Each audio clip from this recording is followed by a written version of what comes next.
Good morning, everyone. Welcome and thank you for joining us at our special COVID-19 Cash is King Q&A webinar today. I'm your host, Amy. Before we begin, I just want to go through some housekeeping with you. As there are quite a lot of you with us, you will be put on mute to reduce background noise and disruptions. Should you wish to ask any questions, please type the question in the chat box or raise your hand and I'll unmute you one at a time. I'd like to introduce you to our expert, Sebastian Caruso, business partner at SP Solutions, a business advisory accounting firm based in Melbourne. They specialise in trade businesses and focus on numbers to help you live the life you dream of.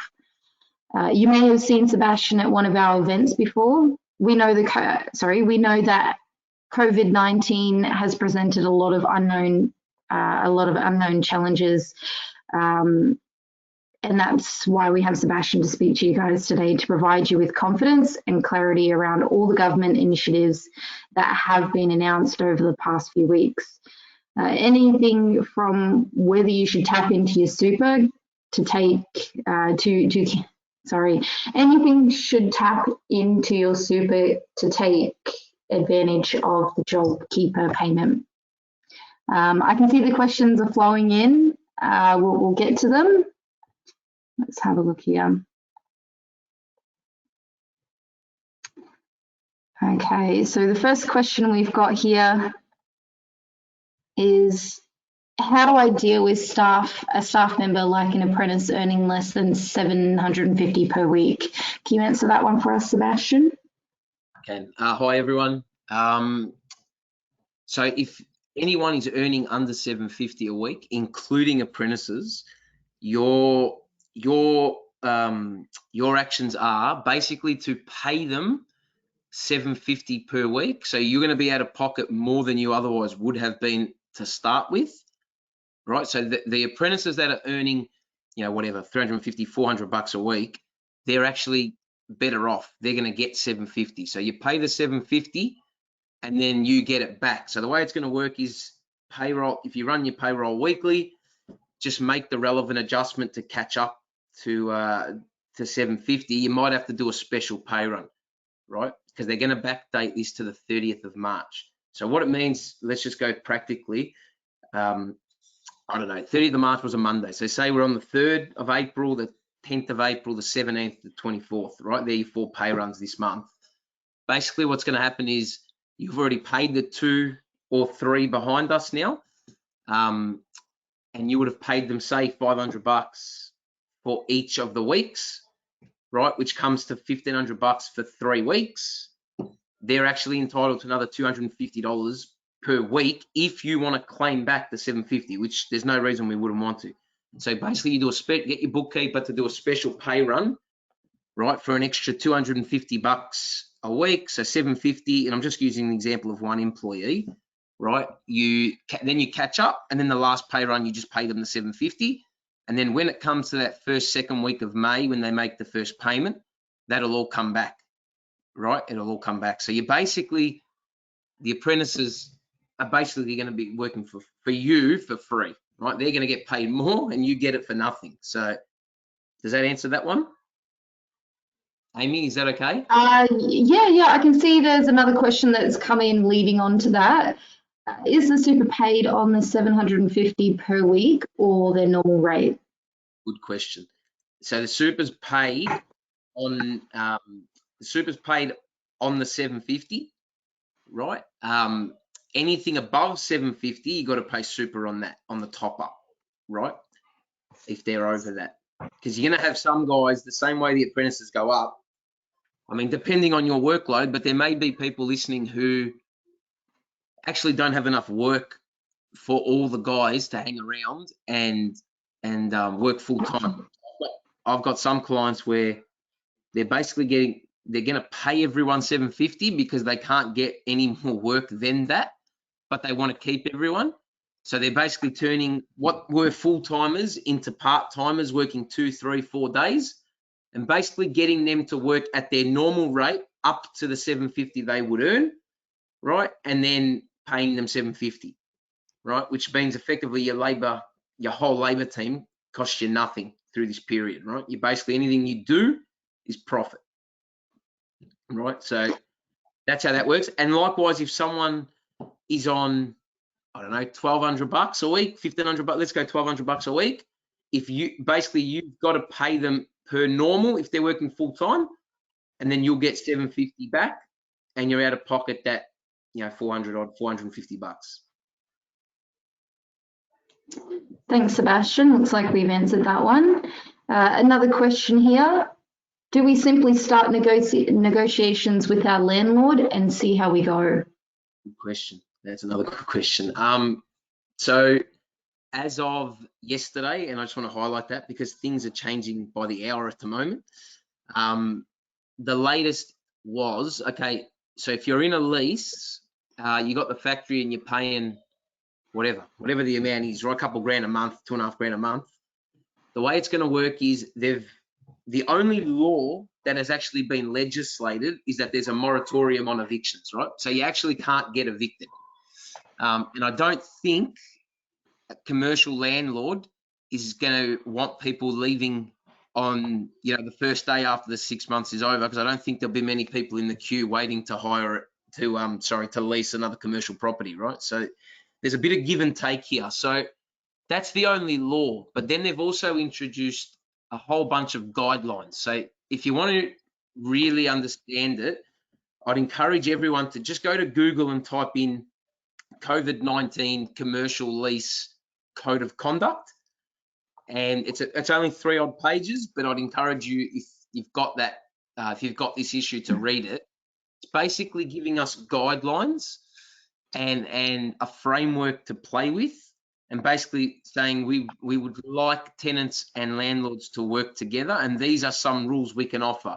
For example, if you're 30% under in rev, so you qualify for JobKeeper, then you will, basically the code of conduct will apply, and the expectation will be that the landlord gives you 50% off, whether that's a deferral or a waiver. Now, they're trying to turn some of this stuff into legislation. That's why I said before, that's as of last night. But they're, they're going to try and turn as many of those as they can into legislation, because they've, and then if that, so basically if you get to that negotiation table and it's not legislation and you're just following a code of conduct, they've put more resources on the consumer affairs, small business mediation center that they've got, right? And yeah, you have to ring them, and then they're going to have to, they'll basically give you an answer, right? And they'll sort it out, basically run a mediation session for you, right? All I'd say is try and act in good faith when you're having these conversations. You are, and you should be getting something, right? I'd encourage everyone to focus more on discounting rather than deferral, because deferral, I don't think, depending on which part of the game you're in, but I don't think come September and, you know, December quarter, we're going to just go back to normal, right? There's going to be a gradual increase here. So if they want to give you a deferral to September, just be mindful then that that rental payment is going to go from 2 to whatever the difference is, right? It might be 3 a month, 3.5 a month, right, to catch up. So yeah, act in good faith, try your best. I mean, ultimately, they need you and you need them, right? They're not going to have a line queuing up to rent it if you were to break the lease or leave. And likewise, you know, you might have spent money on a fit out, or you might have built something where you're keeping more of the tools and more of the, you know, the consumables you guys use. So yeah, that's how that one's going to work. So yes, to answer the question, yes, start the negotiation, but go read that document first. Thanks, Sebastian. Another question here. If an apprentice has been on unpaid sick leave since January and has only commenced working with our company since beginning of January, are they entitled to the JobKeeper allowance? Can I just get you to repeat it, Amy? Sorry, just say one more time. Yeah, certainly. If an apprentice has been on unpaid sick leave since January and has only commenced working with our company since beginning of January, are they entitled to the JobKeeper allowance? Well, that's a very good question. I'd be lying if I said I was certain about the answer to whoever's asked it, right? Basically, the rules are with apprentices, like all employees, they've got to be considered eligible, which means they've got to be employed as of the 1st of March. The only issue that I foresee with that is if they started in, correct me if I'm wrong, Amy, but if they've started in January with the company and they've been on unpaid leave ever since, right, and haven't actually worked one day, my answer is probably yes, they qualify, to be honest, because it's unpaid leave, right? And because they were employed as at January 1, right? So if they're still an apprentice, full-time contract, and they were employed on the 1st of Jan, my initial response would be yes, right? So the only thing I'd say to that person is there a benefit on investigating it further? Because at the end of the day, if you're going to pay $750 and you're not getting any return because they're not working, you're basically just putting yourself out in terms of cash flow, $750 to then get it back again with no return on your investment in terms of them being able to create some income, right? So that's a tricky one, but as a business owner, that might be somewhere where you might have to ring Fair Work potentially and get a bit more guidance. Not that I think they're gonna know much more, to be fair to them, but yeah, I would say yes, they would be, but then would you want to? Because all you're gonna do is put yourself out. Thanks, Sebastian. Another question in relation to the same question. So they've only worked 2 weeks prior to going on sick pay. They've only worked how long, sorry? So they've only worked 2 weeks prior to going on sick pay since they've started in January. Is that from the same person? Yes, that's right. Okay. The answer is yes. And then we just got to, is it sick pay or is it unpaid leave? Because if it's sick pay or personal leave, they're entitled to that. They're still technically employed, and they have been since the 1st of Jan. Perfect. Another question: if staff are covered by the current ETU EBA, can you stand them down onto JobKeeper? Good question. Very good question. I'd be lying if I said I've actually read the EBA, right?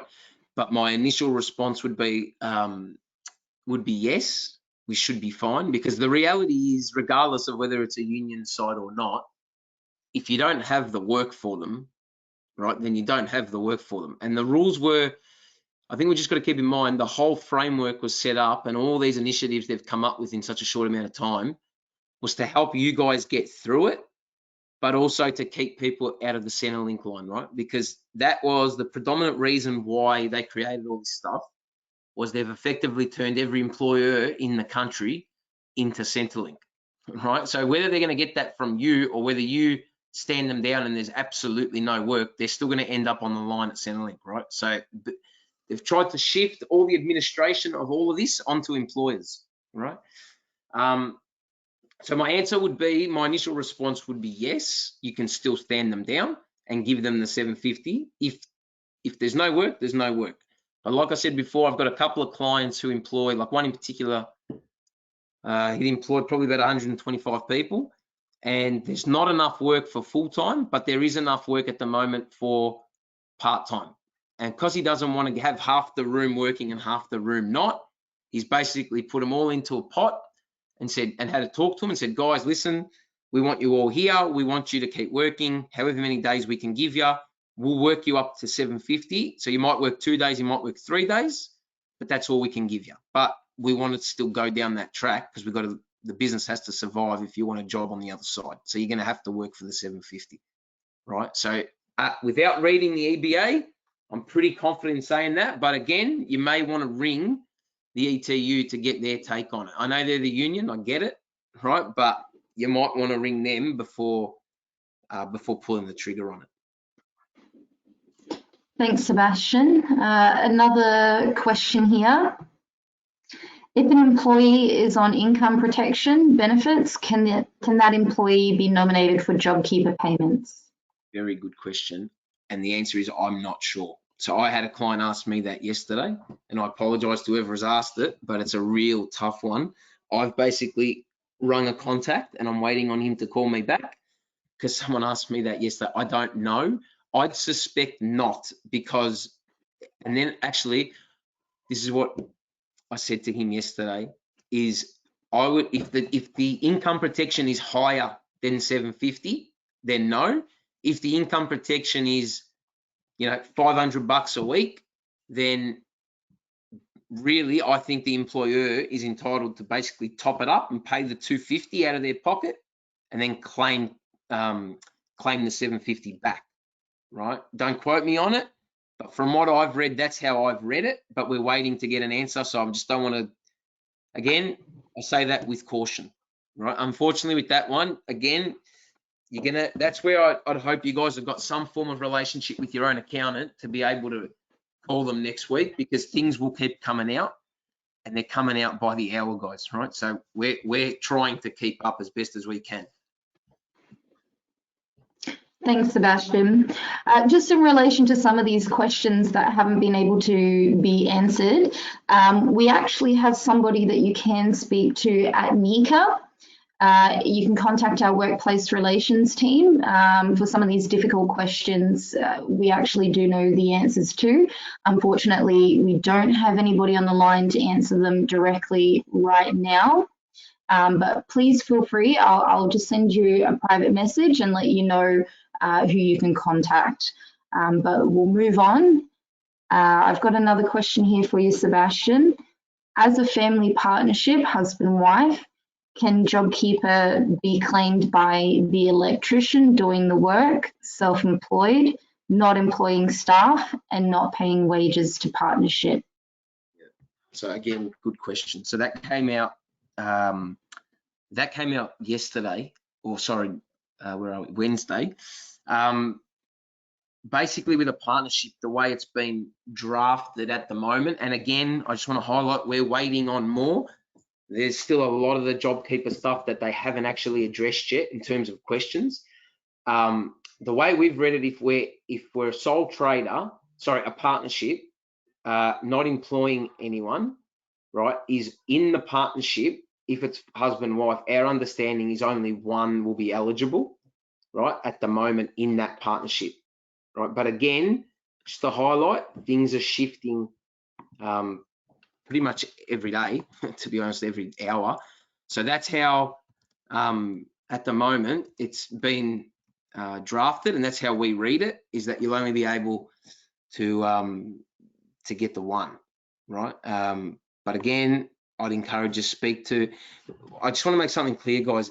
All of these questions are awesome, but all of them are individual circumstances, and you've basically got to know the facts around them with these trickier questions to know whether or not you're going to be eligible or not. And again, that's where I'm very strong on saying you've got to basically get you've got to get your accountant involved, right, or your bookkeeper, or someone who can do the heavy lifting, right? And again, if NICA's got that resource and you can have a one-on-one conversation with someone and give them the whole picture, that'll probably to be honest, that is probably going to be better, right?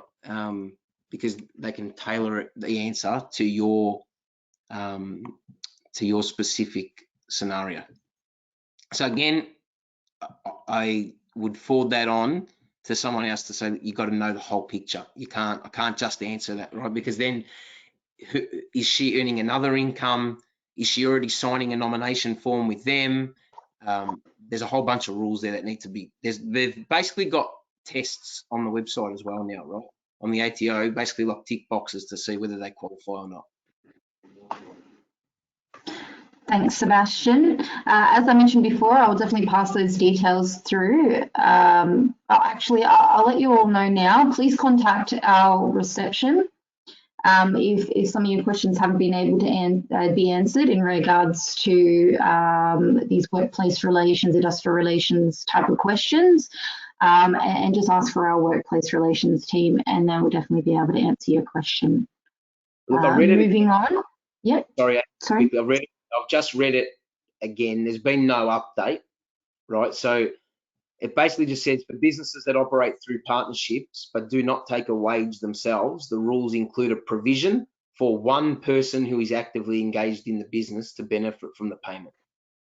So to answer the question is, it's yes. So only the husband, if he's the sparky, can claim it, right? And if their wife or partner is working elsewhere, they can claim it through that source of income, right? But in terms of from the partnership, just the one. Okay, thank you. Next question. Our payroll is over 3 million. Are we able to obtain payroll tax relief? No, unfortunately not. So if the payroll function is over 3 mil, then no. And again, so you miss out on the refund. So I've had a lot of clients that have already collected, they just EFT'd it back in. Like us as an accounting firm, we've got 18 people, and I think our internal accountant applied on the Friday and it was in the account by the Wednesday, right? So they are actioning it very fast. And so there's two rules there. You get basically if you pay payroll tax and your payroll's under 3 mil, you get it all back and EFT'd in. You then have to report for every month here on into the end of June. And you have to report, but you don't have to pay. And then anything so it's basically a payroll tax for a year. If you're on an annual payroll tax reconciliation and you pay once a year, probably in July, August, right? And some of you out there might, it just means that you won't have to pay that. You still have to do the rec, but you won't have to pay it in July and August. And then the first quarter from July to September this year, so the September quarter coming up, you got to report, you've got to pay it, but it's deferred until January next year. So they're basically giving you a bit of time to pay it, right, to get through the end of the calendar year. And then the other thing to keep in mind there is grouping. So if you've got multiple businesses, right, and they're grouped for payroll tax purposes, and you only get the threshold once, my initial thought was they're going to group you for this and you'll only get it once. But I had a client ring me last night, so he employs probably 200 people across all the businesses, and they're all in the plumbing areas. He got his payroll tax back for everyone, and I didn't believe him, and he sent me a screenshot, and he did. They got their payroll tax, so they've been grouped to only use the threshold once, but now the SRO has given them back all the money in each individual entity, right? Which is phenomenal. And we're talking big coin here, right? So again, individual circumstances, but the answer is no at the 3 mil. Thanks, Sebastian. Another question. When talking about 30% reduction in turnover, is this based on sales or the amount of money being paid to us? Example, our sales for this quarter will be down, but the amount of money coming in will be the same as much of it will be for works carried out in the previous quarter. Yeah, very good question again. So this we did get further guidance on a couple of days ago, so I say this one confidently. They're going to use GST turnover as the measure, guys, right? So if you're on a cash basis for your BAS, then it will be on the money collected. It'll be about cash inflow, right? So money coming in between April and June. If you do your BAS on an accruals basis, right? So basically that rule now is if you're under 10 mil, you're allowed to do cash. If you're over, you can do accrual. But some guys never changed from cash to accrual when that threshold change happened a couple of years ago. So you still might be on accruals because it used to be if you were turning over more than 2 mil, then they pushed that out to 10.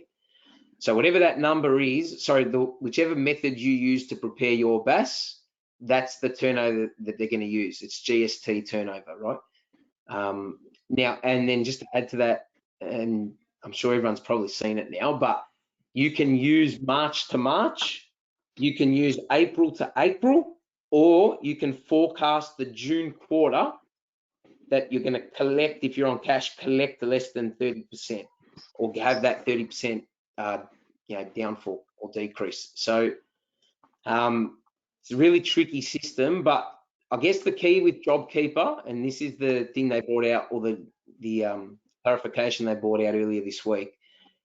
If you forecast to June that you are going to be 30% under, cash or accrual, whichever method, and you've got work papers or reasoning and you've literally written it down, right? And at the time, and explained why you think you will be 30% under, you only test for this once. So when we put in the applications next Friday, on Monday when it opens, right, you can only test for it once. So if you pass and you qualify, they are not going to check it again, right? That's really important to know. So they're not going to check it again. You're still going to have to report monthly, but they're using those numbers apparently more to see how, you know, the economy's running and whether people are, whether it's, you know, whether it's working as a stimulus, right? And then on top of that, they're going to probably use that, I dare say, to confirm the quantity, right, or the amount of employees, and reconcile that back to your single touch payroll, right? Because they've got that information all the time now. So not going to retest, but then they've got the data. So we're telling all our clients that the reality here is that the ATO is going to send an army out next year. Don't know when, but they will send an army out, and they will try and collect back potentially as much as they can, right? So if you're taking the piss and you think that you can, you know, you're actually flying and doing better than ever because you're in the space that, you know, like government contracts, right? They're going to probably go nuts in the next 6 to 12 months. So if you are confident you're going to get that work, you just want to be really careful that you don't, you know, you're not overconfident. But if you feel as though the business is going to be, there is going to be a decrease, and I'm talking even 20%. So there's a condition in there that basically says it's up to the commissioner's discretion as to whether, you know, there might be cases where they allow. Now, the reality is in construction, you guys are very much dictated to, by the majority of you, by the builders, right? If you do government work, awesome, right? You're getting paid within 5 days at the moment. If you do service work, normally you're COD, you know, awesome. And that might dry up or keep going. But yeah, just keep in mind, it's a forecast. So as long as you don't take the piss and you can get it, you know, and you're confident and you narrate it, you write it down, right? Again, if you want to run it by your accountant, just to make sure, then that's how that's going to work. That whole system is going to work like that. So GST turnover. Thanks, Sebastian. Another question here. If my income drops below the 30% for 1 month in 2020 and we are eligible to be able to claim the $750 payment, do we get the money ongoing beyond the 1 month period that the downturn occurs? If our income then goes above the 30%, would we have to repay the $750? No. So they've basically made it clear you got to qualify once. Once you're in, and they've actually written there.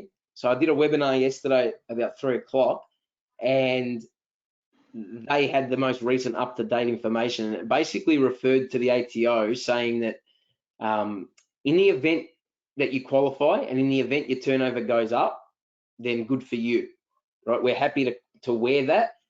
The way this is being done, guys, is the government, again, has put you're now Centrelink, right? That's how I want you to think about it. And the reality here is, whether you do it or whether someone else does it or whether Centrelink pay it, right? Someone's got to pay these guys, right? So it's easier if you do it for them. So they've committed the money to it regardless. So all I'd say to you is, next week, there's very clear instructions now in terms of how to apply. So go to the website, look at JobKeeper. You've basically, every employee is going to have to sign a form. And that form basically states that you're the only employer that they're claiming it. So that protects you. So you want to make sure everyone signs them because that protects you, right, as the employer. And then you keep them on file. You don't have to return them. And basically, then you've got to fill in the actual application form, which will be numbers on the portal. That's all happening on the ATO portal, and away you go. So if you improve, no. If you get to 10% the month after, bad luck, they're going to keep paying. And they've made it clear the only reason that you need to opt out of it is if the business goes into liquidation, then you're out. But otherwise, you're in. And for the 6 months, they're just going to keep paying. Thanks, Sebastian. It looks like we've actually got one of our workplace advisors joining us here, so we can answer a few of these questions directly that you guys are passing through to us. I've got Natalie. I've got a question here directly for Nat. If an employee has accrued annual leave and the employer currently has a downturn in work, can annual leave be used to make up for the difference between the JobKeeper payment and their normal pay? Hey, Amy. Hey, Sebastian. Thanks for that question. Yeah, so with the annual leave, provided that the business meets the eligibility criteria for the JobKeeper, they will actually be able to request that an employee takes annual leave, and that can make up part of the $1,500 per fortnight. So it can run at the same time. Thanks, Nat. I'll take you back to another question that we weren't able to answer previously. Hopefully you can shed some light on it. If an employee is on income protection benefits, can that employee be nominated for JobKeeper payments? Thanks, Amy. I'm actually with Sebastian on that one. I think that it's early days as to whether or not, I don't think that that's been cleared up yet with the legislation or rules as they currently are. So I think it's something that there will be, there will be some light shed on that, but at this stage it's unclear. Thanks, Nat. Another question here for you, Sebastian. Can the employee take holiday pay to top up the allocated $750 stimulus? Amy, I might get you to have a crack at this one. Or would this be for Natalie, sorry? That one's actually similar to the earlier inquiry, Amy. It might have come up afterwards, but in short, at this stage, as it currently stands, the information provided by government is that annual leave can form part of that the subsidy amount. So an example could be, and I know initially before the JobKeeper was sort of set in stone and passed, there was a lot of discussion around direction to take leave during a stand down, so that employees weren't without income for that period. Since it's actually been passed, there's now been an amendment to the Fair Work Act, and basically that it enables or allows an employer to request that an employee takes annual leave during that period. So yeah, essentially it can make the part of the $1,500 per fortnight. The only thing to consider is that at the end of the day, it's a request and not a direction to take leave. So the onus is essentially flipped on, regularly an employee would request to take annual leave, and then their employer can only decline on reasonable business grounds. The onus is now flipped. So the employee can now only decline a request to take annual leave by their employer if they've got reasonable business grounds to do so, or grounds to do so, I should say, not business grounds. Yeah, spot on, Matt. The only thing I'd add there is, if they do take it, and it's, say, I don't know, it makes up an extra $300 a month and you grant it, then just remember you're only going to get back the 750, so you're going to just be able to pocket that 250, right? So this is actually, we're instructing a few of our clients. Again, each case is individual and unique, but if you can do that, we don't mind it, because from a cash flow perspective, and again, this is something to speak to your accountant about, right, is if that liability is quite large, right, and you feel as though your cash flow can sustain that extra little bit of money, then we're actually encouraging some clients to, yes, we want you to take a day or 2 days a week, because we're going to get the rest of it back anyway. Thank you both for that. Very important information. Another question here for you, Sebastian.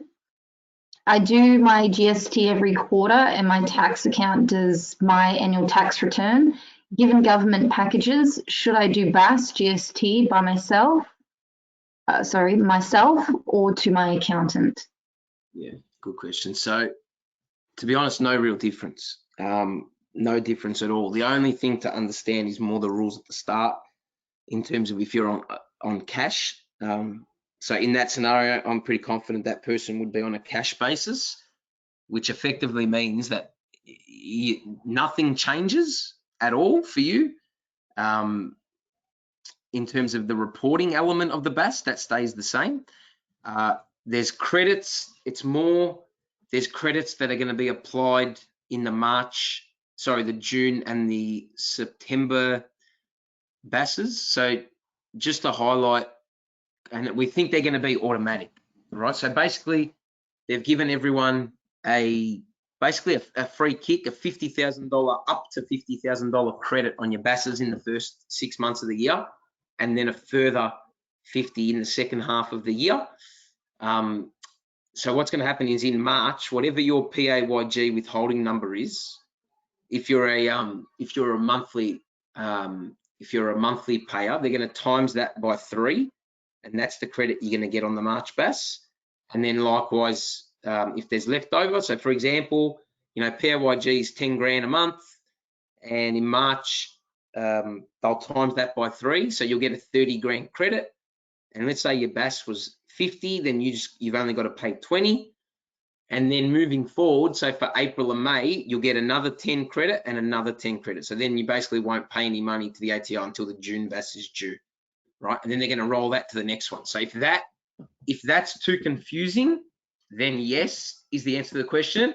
If you feel like you can read up about it, then really it's not going to make that much of a difference. Thanks, Sebastian. Another question here for you.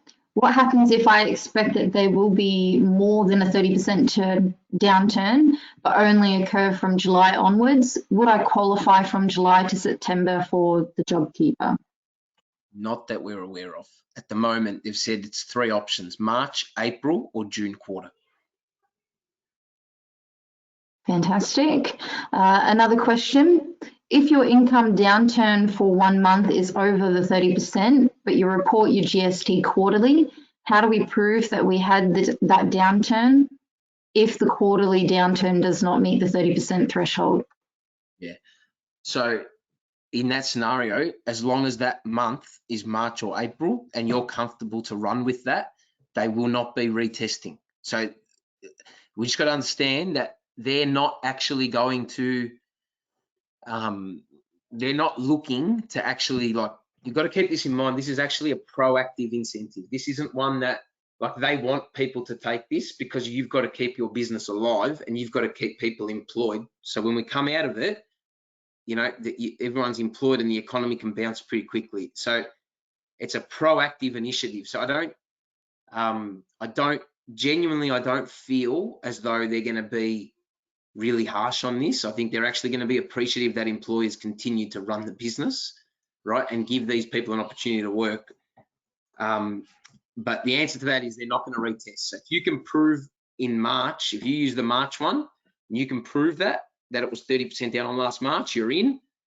If you can forecast April, right, and we're at the 17th of April now, if you can estimate April is going to be 30% under from last April, good. If not, you got to use the June quarter. But regardless, they are not going to ask you to retest. So you're in. Once you're in, you're in. So our preference is people would use March or April first if they can, because 17 days are gone and you'd have a fairly good idea of how much is going to come back in the next 12, 13 days if people are going to pay you. But again, we're using those first. And the only other thing is, again, I highlight, just make sure you document your story. Document it and just put it in a, put it in a filing cabinet or bloody do it on the computer and save it. But do something just to basically narrate your story. Thanks, Sebastian. I've got a question here which seems like it would probably lead on from another question earlier. Did you mention super needs to be paid on the 750? As shouldn't we only pay the super to their normal earnings and not on any top up? Correct. So 750, you've got to pay 750. Right, you've got to pay super on 750 because you've got to remember, if an apprentice is on $500 but you're getting them to 750, that's the minimum. So you got to pay super on that. If you have 6 A graders that are on $1,500, then you do not pay super on that 750. So there's a bit of give and take, right? So that guy who's on $1,500, the first 750, yes. The top up of 750, because you still got work for him to be full time. No super, right? Juniors, if you're taking them from 600 to 750, our understanding is that you have to pay on that. You've got to pay the super on the 750, because the 750 is the minimum. Thanks, Sebastian. Another question here. My not-for-profit organisation doesn't include sales in their BAS. They receive donations that haven't been recorded in BAS previously. How do I prove eligibility? Our donations would have decreased March 20 versus March 19. From my perspective, I can't answer that, guys. I apologise. We don't have any not-for-profits, so we haven't spent any time looking at it. Okay, thank you. Another question here. In order to calculate their weekly, fortnightly wages, what is considered as part of their wages? Do we include fares, shift allowances, MV allowances, overtime, etc.? The issue is there will be weeks that some apprentices will be getting some of these items and others they won't. So just curious on how they would deal with this. Yeah, it's included. Right, it's total ordinary times earnings, which includes those items outside of overtime, right? And if they are doing overtime some weeks, then again, you're going to just have to chip in the top up. So if they get to 750, but then you pay them double time on 3 hours over, that 3 hours is out of your pocket, but there's no super on it, right? So all the rest of them, yes, because they're just part of ordinary times earnings, right? Thanks, Sebastian. Another question here. Is it straight 250K loan or can I apply for less? Good question. Good question. So firstly, just quickly, this will never happen ever again, guys, right? As an accountant who's been in the industry for 15 years, this is never going to happen again where the Commonwealth government is going to guarantee half the debt. Like, it's just, even saying it, it's ludicrous, right? And we deal obviously with a lot of senior bankers, and they had no idea when the government announced it, how we're even going to document this thing, right? For the government to guarantee it. But basically the answer to the question is no. You can apply for, I've got plenty of clients, like one runs a gym, so they're shut. We've done their cash flow forecast for the next quarter in a lot of detail and basically said to them, guys, you've got an overdraft of 50. Let's go to the bank and get another, just 100 grand. Right, and let's do it through this way rather than go through an increase permanently on the overdraft, because we're going to get this through probably a bit quicker. And they only need 100 grand, so we're going to apply for 100 grand. So the answer is no. You can go for whatever you want. They are still checking documentation in terms of feeling comfortable that you can service the debt, and and whichever way you go, if it's 100 or 150, 200, 250, whatever number you get, half government guaranteed, half personal guarantee, director's guarantee, which effectively means in the event something went wrong, they're basically the bank's going to come for you, right? Personally, it's a director's guarantee, right? So you don't have to put any property up in terms of, you know, bricks and mortar as security or term deposit, but you do personally guarantee it, right? So no, you can apply for any amount you want within those rules. Thanks, Sebastian. Sorry, and there's a 6 month repayment holiday, guys, right? But just be very clear, 6 month repayment holiday doesn't mean interest free. It just means they're going to capitalize your interest and then spread it out again over the loan. And I don't even think they've worked out how that's going to work yet, because I've asked a couple of them, but that's what's going to happen, is they're going to capitalize the interest and add it on. And that's the same for equipment loans. If you've got hire purchases on whatever, cars, trucks, whatever's in the business, bobcats, forklifts, whatever it is, it's going to be the same. Thanks, Sebastian. Another question here. I'm about to lodge March BAS. Should we wait? Yes. So we've instructed, good question. We've instructed all our clients. I actually think, and don't quote me on this, I'm not 100% sure, but I'm sure that one of my accountants said to me yesterday or the day before that they're actually not allowing people to lodge their BAS in the portal until the 28th of April. And that was the date that we've been telling our clients anyway. No one lodge before the 28th, because the credits on the withholding, that 50/50, that is going to be applied automatically through their software when you lodge on the portal, right? So it's effectively what's going to happen here though is the people that still do BASs on paper, they're the ones that might need to go to the accountant if they don't feel comfortable setting themselves up on the portal. But they're basically transitioning and shifting everyone to the portal now, and this is their excuse, and they're going to stop doing paper, I think, because the credit is going to be applied automatically by the system. Thanks for that. I've got another question here that is in relation to the not-for-profits question earlier. Do you have any recommendations for where they might be able to get their question answered? Absolutely. Just Google ATO COVID-19 not-for-profit JobKeeper, and there's about 3. I think business.gov.au is doing it. The Victorian government's done one. They've got the one from the Prime Minister, but that doesn't really say much. It's more just these lines that he said, just quoting him. And then obviously the ATO website is always the best one, because that's the one that they're going to apply. Thanks for that, Sebastian. I've got another question here. I just want to let you all know we are running out of time. So if any questions aren't answered today, feel free to contact us, and we'll be able to go from there, and we'll just carry on for now. Another question here for you, Sebastian. I want to buy a few new utes after I trade in the old ones. Will they be caught under the asset depreciation rules or not? Good question. Love it. Unfortunately, so the asset depreciation limit they've opened it up. The old, if you were under 10 mil, the maximum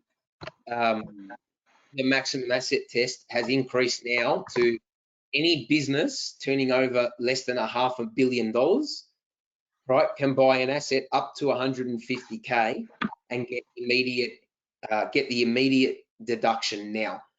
So what that means, if I go buy something for 100 grand, give or take, I'm going to get 30 grand back in tax.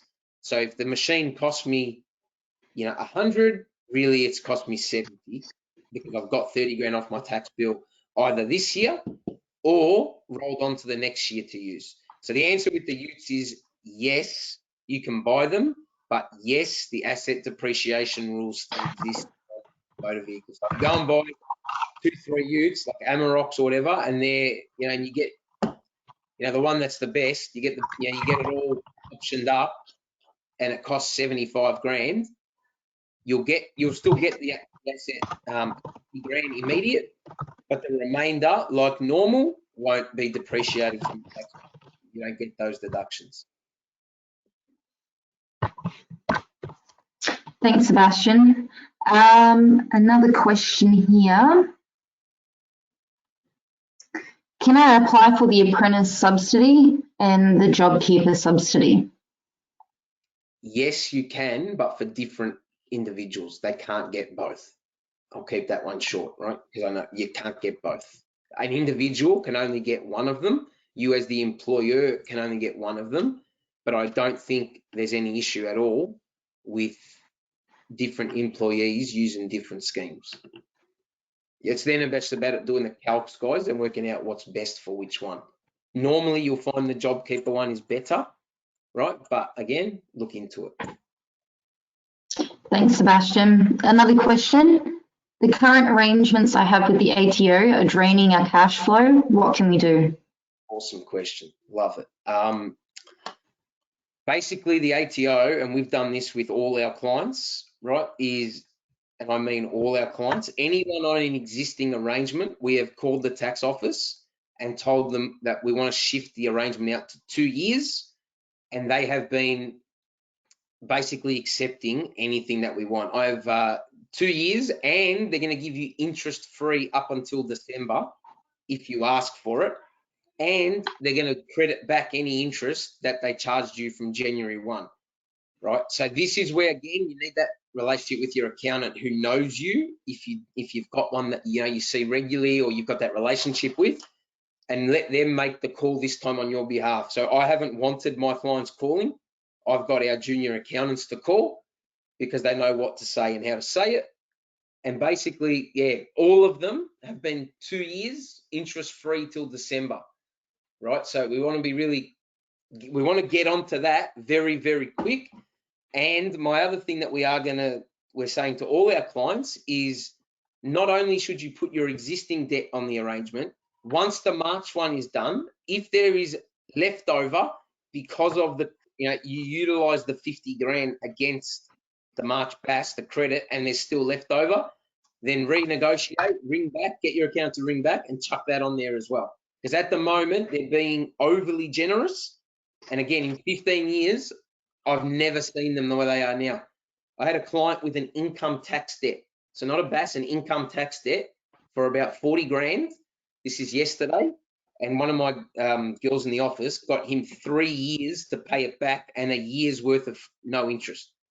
So again, I'd encourage you to speak to your bookkeeper, speak to your accountant, but now's the perfect time to stop that cash flow drain. Thanks, Sebastian. I'll read out one last question here. Is there a way we can keep everyone working and keep them engaged as they are earning the JobKeeper subsidy? Absolutely. And we're encouraging all our clients to do it. And like I said before, that and we're not doing anything wrong, we're playing by the rules, guys, but if we want everyone to stay engaged, but we can only offer everyone 2 to 3 days, but we want to keep them involved, my only caveat to all our clients is I would recommend you do that, but just be mindful that from a fair work perspective, you want to give them enough hours at their rate to get to 750 or less. We can't go, I had one client ring me and say, I'm going to get them to all work full time, but I'm only going to give them 750. It's like, mate, you're not doing that, right? Because from a fair work perspective, it will come back to bite you on the ass, right? So yes is the answer. We'd encourage it. And it's about you as the business owner then being strategic in terms of positioning people to work 2-3 days and no more. So get up to your 750, and that's all we can pay you, unfortunately, for the next few months.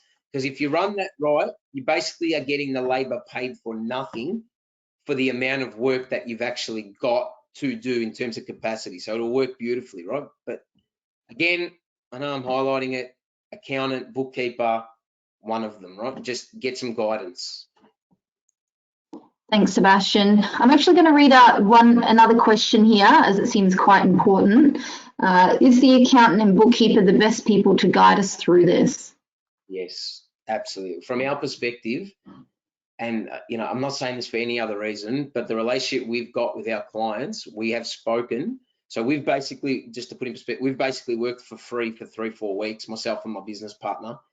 because we've been on calls and videos and everything, and a couple of my managers as well.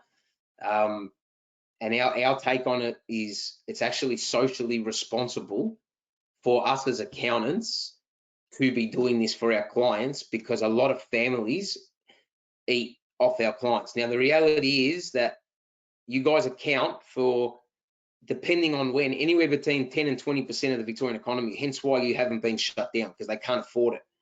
So you guys have to be on top of this because you are vulnerable. And can I just take over for 1 sec, Amy, and just highlight one other thing? Yes, absolutely.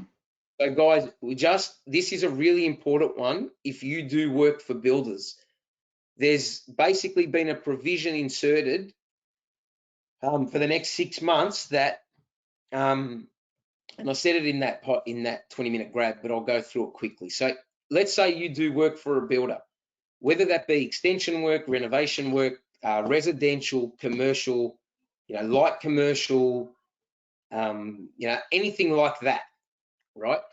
Basically, and that's a lot of you. So basically, what they've done is, normally when you issue an invoice to a builder, as long as it's over $2,000, right, you've got the option as the owner to call them up, debt collect. And I know you guys know all about this with builders, right? You can put whatever terms you want on there. They're going to pay you at their rate, right, when they want to, and they're going to promise you that you'll get the next job and the next, like, I'll look after you, mate, right? And I think everyone here would be familiar with that. What normally happens though, let's say they don't pay you and it's 4 months down the track, the last stick that you've got as the Sparky, right, and they trick you into giving them the certificate and whatever, right, because I know what happens. You basically have the option, the last stick you've got is to issue a statutory demand. And a statutory demand basically means that you've got, you're issuing that through your lawyer and you're telling them you've got 21 days to ring me or ring my lawyer and come up with a solution, whether that be an arrangement, whether that be payment next week, half, whatever it is, right? And this includes ones that you've put through for variations, right? And you haven't been able to collect. What the normal process is, they got 21 days to reply to the solicitor. If they don't, you can start court proceedings to basically wind up their company. So that's the last stick you've got. What they've done now is the next 6 months, in the event, you can call them, you can, whatever you want to do, they don't have to pay you legally for 6 months, because if you issue a statutory demand through your lawyer or solicitor, it's irrelevant. They have got 6 months clearance to basically contact you back. So I cannot stress this enough, right? And I've said this to our clients 100 times. My advice would be not to do work with a new builder over this time frame. If you don't know them and you don't know they're a good payer, and just please hear me out on this, don't do the work, guys. If you know that an existing builder that you've done work for is struggling, do not start the next project, because I'd much prefer to have your employees sitting on their ass at home and the government paying you for that, rather than you go pay the top up and the materials and then not get paid until December, because it's probably going to be a nail in the coffin. And I apologize if I'm coming across too loud here, guys, but I cannot stress this enough, because the minute a builder, they will find out about it and they will get advice about it and they'll use it more than any other profession in the country. Builders are going to use it. And who gets exposed? The trades. And the ones that get exposed the most are the licensed ones, yourself and the plumbers, because they need your certificate, right? So please, unless you are 100% comfortable with that builder, my advice would be, do not touch it. Do not take on work for new builders, right? Or guys that already owe you money, and I've known them a long time, and yes, I understand, I get it, but be bloody careful, right? Because that's a rule. The other rule to attach onto that is, normally if you're trading insolvent, meaning you can't pay your current and future debts, right? You can be made under the Corporations Act personally liable for the assets of the for the debts of the company. So if the company goes under, there's certain things that come with you as a director because you chose to keep trading when you knew that you couldn't pay anyone. They've relaxed that now and said they're basically going to turn not a blind eye, but they're going to look at it favorably over the next 6 months. So this is my fear. And sorry, and as a result, you know, you can trade insolvent and we're not going to penalize you as harshly, or we might not be as strict in the rulings. So my fear is we go do work for a new builder and it's $100 grand job and we get to the end of the job in, I don't know, August. And then, sorry, in July, you ask for the money, you're not getting it.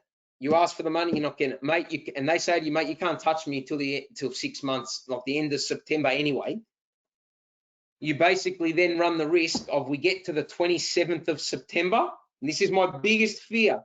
And they haven't paid us.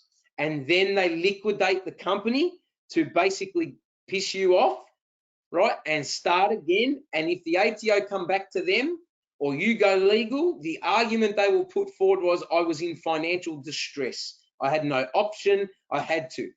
But the next 3-4 months, I ran into some money and now it's January, February, and I've opened again, right? And now I'm just going to go get the next lot of contractors that don't know me to start the work.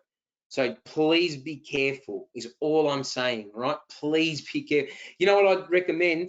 If you are going to do it, ring up someone at NICA and have a chat to someone impartial and get there. I don't know who that would be, Amy, but get there, get a third person to listen to the story before you go jump in. Sorry, I just really had to get that out. That's okay. Very valuable information and advice that you were giving there. Excuse me, sorry. I believe we've got Natalie here that wants to quickly say something before we close this off. Nat? Hey guys, yeah, I just wanted to quickly just touch on the super arrangements. So I just wanted to make sure something was clear. So if you've got employees that earn less than $1,500 regularly, then to meet the wage condition for the subsidy to be entitled to that payment as an employer, you need to pass on at least the $1,500 to that employee, even if they're earning less. However, when it comes to super, it will only be payable on their regular earnings. So, for example, if they were normally earning $1,000 for the fortnight, you'd top them up to $1,500. However, super would only be payable on the $1,000. In contrast to that. Sorry, I told them the opposite because our understanding is if they're under and you top them up, there's super payable up to that $1,500. If it's over that and you have to meet it to get them up to that number, then there was no super. That's how we've read it at the moment. So guys, we just might want to be careful. You might be right, Nat, and I might have misread it, but we've been going with that. I've been going with that for a few days now with the clients since Tuesday. Yeah, yeah. I guess on the flip side, if you've got an employee that regularly earns over the $1,500 or on $1,500, and then they're reduced down because of a stand down or part stand down, and therefore, you know, actually earning less than $1,500, they're going to be topped up to the minimum of $1,500, and then super will be payable on the $1,500. But my understanding is that if they earn less, but that's something that we can clear up, and we're actually working on some FAQs around the super at the moment as well. So I'm sure we'll be working closely on that, Sebastian, anyway, and we can circulate those to follow. Awesome. Thanks, Nat. All right, thank you both for that. Very important information, very valuable advice. Sadly, that's all we have time for today. I want to thank you all for joining us. I hope the answers provided some clarity for you to operate your business effectively through these uncertainty. If you didn't get an opportunity to ask a question online, please send it via chat now or email us at vic@nika.asn.au. We will respond to you individually. A recording of this webinar will be available on our Nika Vic website if you want to rewatch it or share it with your team. You can also see a full schedule of our upcoming webinars. I encourage you to register even if you can't attend. We will share the recording with you. Thanks again and enjoy the rest of your day. Thanks, guys.